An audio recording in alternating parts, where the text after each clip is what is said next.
Florida amendment questions, 6 of them are on the ballot Tuesday. Amendments 3 and 4, recreational marijuana and restoration of abortion rights, the most talked about ones. A focus this morning on 3.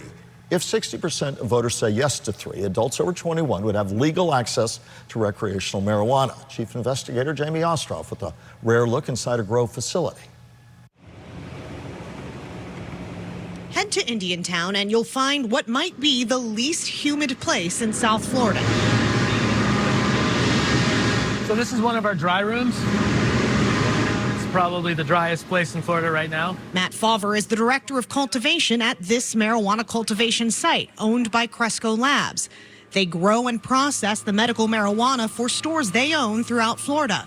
I love it. It's an exciting industry. There's new developments on a regular basis. Humidity in the dry room is just one of many things the 200 staff here need to control to make sure their end product is consistent and compliant with a volume of state laws from seed to sale. The State Office of Medical Marijuana requires each individual plant to be tracked and traced by a tag and a number. That's to ensure no plants get stolen. Once the cannabis is cloned, cultivated to specific standards, harvested and dried, a sample gets sent to an outside lab for testing to make sure it's not contaminated. Then comes packaging.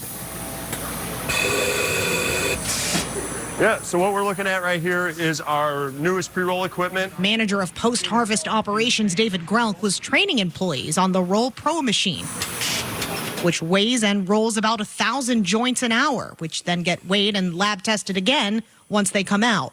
I never thought I was going to be in the cannabis industry in my lifetime. You know, I'm at that age where I grew up and it was highly illegal, very taboo. You know, the egg smashing on the pan, this is your brain on drugs. Now Grelk and his colleagues make sure the facility is ready for state inspectors every quarter. It's a system Governor Ron DeSantis addressed earlier this week. We have a safe and legal market already. We have the medical program. People do use it. It is used in ways that maybe were not originally advertised, but it is what it is. The governor has made it clear he does not support a constitutional amendment allowing recreational use for adults over 21, arguing it'll pose safety hazards for children and fill public spaces with the smell of marijuana smoke. I have not seen any outcry of people from Colorado, California, places that have gone down this road that say, man, you should do what we did. It's worked out really well. Nobody says that. I asked Fauver, who recently moved here from California, about that statement. I wouldn't say that's true. I think the only people who would regret that were the black market growers because they're no longer able to make the money they once made. If Amendment 3 passes, state lawmakers would have 6 months to put regulations in place before adult recreational use becomes legal. Jamie Ostroff, WPTV News. Rejoined by our WPTV political analyst, Brian Crowley. Amendment 3, Amendment 4, restoration of abortion rights. Currently, of course, there's a ban after 6 weeks on abortion in Florida. Fierce fights for and against, and Governor Ron DeSantis has been front and center in opposition to both. Well, one of the astonishing things and unprecedented things that Governor DeSantis has done is he's been using a number of state agencies and using taxpayer dollars to campaign against the abortion amendment and the marijuana amendment. There's already some lawsuits concerning those, whether or not it's an appropriate use of tax dollars. Also, I think Jamie made a very strong point at the end of that segment. DeSantis has acted like with these amendments, once they pass, there'll be no control over everything. Absolutely not true. Every time a Florida amendment is passed, the Florida legislature comes back and they look at ways of regulating. Enabling legislation. So they'll be coming in, if the marijuana amendment passes, they'll be looking at ways to regulate marijuana. Maybe it'll be like cigarettes. You won't be allowed to smoke in restaurants or wherever.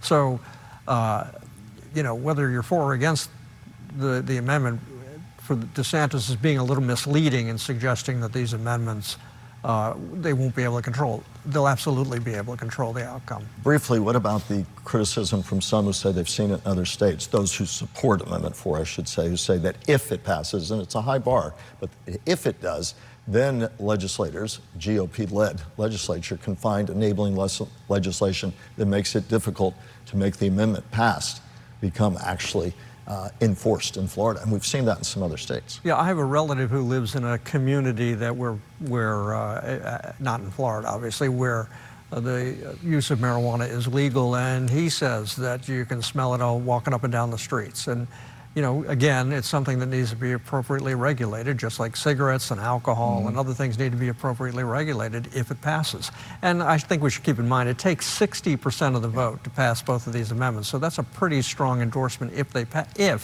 I want to give you your remaining time, Brian, for what's top of mind. Keep in mind at home, we haven't talked, there's no drama at the top of the ticket here because Florida is very much a red state. There's been a lot of drama nationally, but that's why we haven't talked about that in case you're saying, why aren't they bringing it up? It's a red state, million-plus voter advantage for the GOP. I remember when we get presidential candidates in Florida. Now it's like, we've become a flyover state. Yeah, one lives here and the other didn't arrive here. What else is top of mind?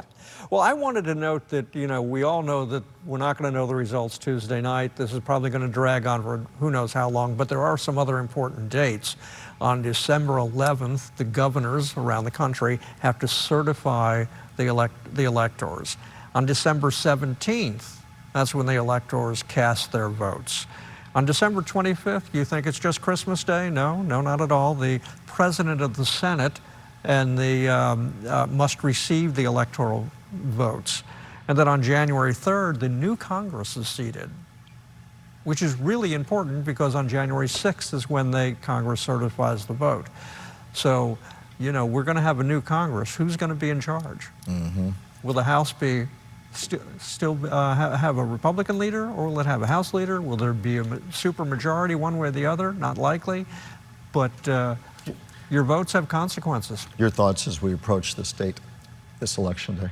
Well, I think, you know, one of the things that I found a little disappointing to see was that the Palm Beach County Republican Party sent out a little note saying that they emailed a note to everybody saying that they had questions about whether or not the ballot process in Palm Beach County was appropriate. They were encouraging people to use printed ballots because on the machine ballots, the express vote machine, there's a barcode on it.